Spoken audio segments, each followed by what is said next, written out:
Bharatiya Janata party के प्रवक्ताओं की ज्यादा बातें सुन लेंगे तो शायद अगली बार ये भी हम समझने लगे, या अगली बार वो ये भी कह दे भारतीय जनता पार्टी के प्रवक्ताओं को, अगर ज्यादा ध्यान से सुनिए, कि 2014 से पहले पत्ते पहनकर हम सब लोग पेड़ों पर रह रहे थे और जो उगता था पेड़ से उसको तोड़कर खाते थे। कहां यहां पर संविधान था, कहां यहां पर कोई प्रोग्रेस थी, कहां यहां पर इंस्टीट्यूशंस थे।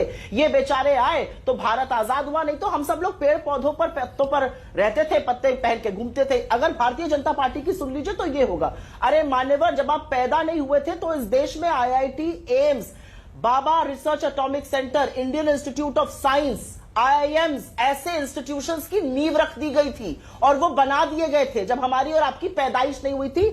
मान्यवर तो बड़ी दूर की बात है। पहली बात तो इनकी बातों पर ये इतना विश्वास मत कर लीजिए कि सब कुछ अभी हुआ है।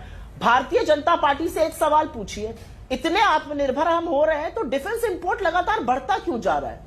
डिफेंस इंपोर्ट को तो घटना चाहिए था। डिफेंस इंपोर्ट लगातार बढ़ता जा रहा है, 40,000 करोड़ रुपए के पार हो गया है। ऐसा क्यों है? हम आत्मनिर्भर है तो हमें तो डिफेंस इंपोर्ट घटाना चाहिए। डिफेंस इंपोर्ट लगातार बढ़ रहा है। अब ये लोग कहेंगे, इन लोगों की बुद्धि तो ऐसी है कि जब इनसे आप इंपोर्ट एक्सपोर्ट की बात करिए तो ये सीना ठोक के कहने लगते हैं हम सबसे बड़े टेलीफोन बनाने वाले बन गए। अरे कैसे बन गए? क्योंकि आप यहां पर असेंबली करने लगे। Value addition zero. Import bill देख लीजिए, सारे के सारे पंजर जो है, जो जिसको पार्ट्स कहते हैं, असेंबली लाइन के पार्ट्स, वो सारे इंपोर्ट हो रहे हैं। तो इन लोगों की जो क्षमता समझने की है इकोनॉमी, वो बहुत लिमिटेड है और वो दिख भी रहा है। इसीलिए हम असेंबली पार्ट्स करके अपना सीना ठोक रहे हैं। इंपोर्ट का बिल लगातार बढ़ता जा रहा है। ऐसे थोड़ी $100 बिलियन पास हो गया चीन से।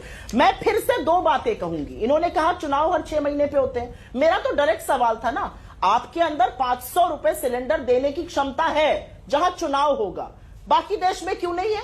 उत्तर प्रदेश में 2700 में गेहूं क्यों नहीं खरीदते? बुआई चल रही है, अनाउंस कर दीजिए इस बार 2700 में खरीदिएगा। उत्तर प्रदेश में MSP पर नहीं खरीद होगी। MSP के खिलाफ, बोनस के खिलाफ कानून मोदी सरकार बनाएगी और जाकर अनाउंस करेगी मध्य प्रदेश और छत्तीसगढ़ में, जहां करारी हार होने वाली है, कि हम 2700 में गेहूं खरीदेंगे। जाकर अनाउंस करेंगे हम 500 में सिलेंडर देंगे। अरे चुनाव हर 6 हफ्ते पर हो, 6 महीना भूल जाइए।